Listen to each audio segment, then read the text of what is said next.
अस्सलाम वालेकुम दोस्तों, डे विद मी में खुश आमदीद। उम्मीद करता हूँ आप सब खैरियत से होंगे। भोजा एयर हादसा, पाकिस्तान की करप्शन और लापरवाही की एक दास्तान। भोजा एयर एक पाकिस्तानी प्राइवेट एयरलाइन थी जिसके कुल 3 जहाज़ थे। ये 1993 में शुरू हुई मगर जल्द ही माली वसाइल की वजह से ज़्यादा देर ना चल सकी। सबसे पहले इसे सन 2000 में यूएई में बंद कर दिया गया। इसके बाद जल्द पाकिस्तान में भी ये कंपनी बैन हो गई। 2011 में कुछ रिश्वत के एवज ये कंपनी दोबारा बहाल कर दी गई। भोजा एयर का एक रूट शाम के वक्त कराची से इस्लामाबाद के लिए फिक्स किया गया। ये बोइंग 737 था जिसका फ़्लाइट नंबर 213 था। अप्रैल 2012 की एक शाम थी। ये जहाज़ पहली मरतबा कराची से इस्लामाबाद जा रहा था। इसमें 121 मुसाफिरों समेत कुल 127 अफराद मौजूद थे।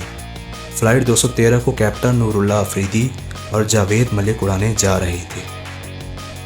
यहाँ ये बात वाज़ेह करता चलूँ कि दोनों पायलट्स बोइंग 737 के इस एडवांस वेरिएंट को उड़ाने में ज़्यादा महारत नहीं रखते थे।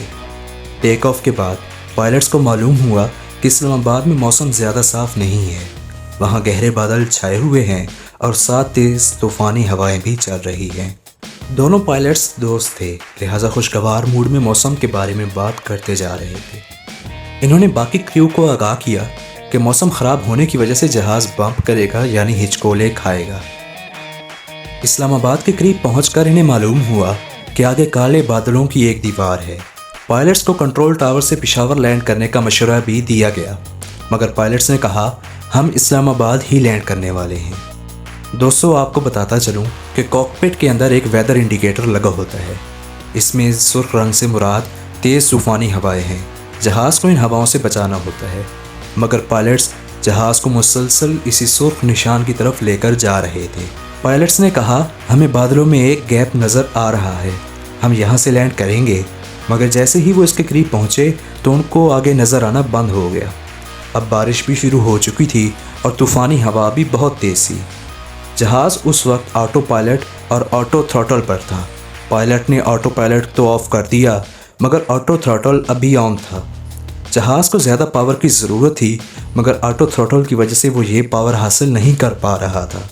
अब लैंडिंग में कुछ ही मिनट्स बाकी थे और जहाज़ हवा के ज़ोर से बेकाबू हो रहा था। अब जहाज़ वक्त के साथ साथ नीचे आ रहा था जबकि अभी रनवे दूर था। इसी दौरान कई बार ग्राउंड अलार्म भी बजा मगर पायलट्स सामने कुछ नज़र ना आने की वजह से समझ ही ना सके कि असल में उनके साथ क्या होने जा रहा है। जहाज़ की स्पीड खुद बढ़ने लगी मगर उसे 170 नॉट्स पर सेट कर दिया गया। जब जहाज़ 170 नॉट्स की स्पीड पर पहुंचा तो उसे 140 नॉट्स की स्पीड पर सेट कर दिया गया। जहाज़ इस स्पीड पर भी आ गया मगर जल्द ही इसकी स्पीड बढ़ने लगी। अब जहाज़ का नोज़ ज़मीन की तरफ होने लगा और जल्द ही जहाज़ बेकाबू होकर चकलाला के करीब गिरकर तबाह हो गया। तमाम मुसाफिरों समेत 127 अफराद जान बहक हो गए। इस हादसे को बचाया जा सकता था अगर पायलट्स ऐसे मौसमी हालात में जहाज़ को उड़ाने की सलाहियत रखते और अगर वो पेशावर के बजाय इस्लामाबाद लैंड करने की ज़िद ना करते। दोस्तों, इसके बाद ख़राब मौसम की सूरत में जहाज़ को उड़ाया ही नहीं जाता ताकि कोई हादसा ना हो। भोजा एयर और इंतज़ामिया की करप्शन 127 जानें निगल गई। इसके बाद इस एयरलाइन को मुकम्मल तौर पर बंद कर दिया गया। उम्मीद है आपको वीडियो पसंद आई होगी। अगर आपको वीडियो पसंद आई तो वीडियो को लाइक कीजिएगा, शेयर कीजिएगा और चैनल को सब्सक्राइब ज़रूर कीजिएगा। अपना ख्याल रखिएगा। खुदा हाफिज़।